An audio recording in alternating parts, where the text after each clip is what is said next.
په اسلام کې د اودس اهمیت. په اسلام کې د اودس ډیر اهمیت بیان شوی دی. اول دا چې اودس د مانځه لپاره شرط او فرض دی، ځکه په غیر د اودس نه مونځ نه کیږي. او نبی کریم صلی الله علیه وسلم فرمایي مفتاح الصلاة الطهور، د مانځه چابي هغه اودس دی. یعنی لکه څرنګه چې بنده شوی تاله شوی دروازه په غیر د چابۍ نه کولاویږي، نو دغه شانې مونځ هم په غیر د اودس نه کیږي. او دویم دا چې د اودس حفاظت دا د مؤمن خاصه ګرځول شوی ده. رسول الله صلی الله علیه وسلم فرمایي ولا يحافظ على الوضوء الا مؤمن، د اودس حفاظت صرف مؤمن کوي. او دریم دا چې په اودس کولو سره د انسان جسم د ګناهونو نه صفا کیږي. د بخاري او مسلم شریف حدیث دی. نبی کریم صلی الله علیه وسلم فرمایي من توضأ فاحسن الوضوء خرجت خطاياه من جسده حتى تخرج من تحت اظفاره.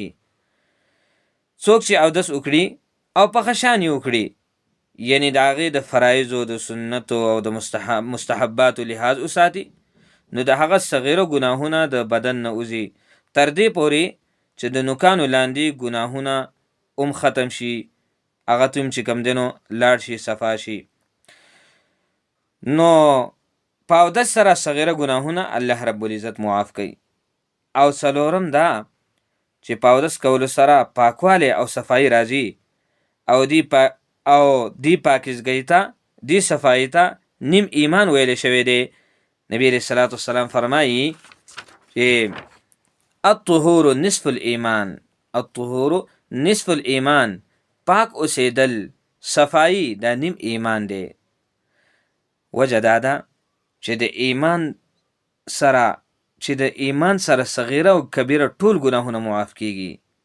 د ایمان سره صغیره او کبیره ټول ګناهونه معاف کیږي، او په اوداسه سره صرف صغیره واړه ګناهونه معاف کیږي. نو ځکه دی حدیث کې طهارت ته د ایمان نیمه درجه حاصله ده. نبی صلی الله علیه وسلم فرمایل الطهور نصف الایمان، پاک اوسېدل صفایي دا نیم ایمان دی. نو ځکه دی حدیث کې چې کوم دی د ایمان نیمه حصه ذکر شوله، د طهارت ته د ایمان نیمه درجه حاصله ده. نو هغه په دې وجه باندې چې انسان به ښکلی اودس کوي، نو دې سره د انسان صفایي هم راله، او دې سره چې کوم دی د اودس هم ښکلی وشو، د کوم صغیره ګناهونه هغه هم معاف شو،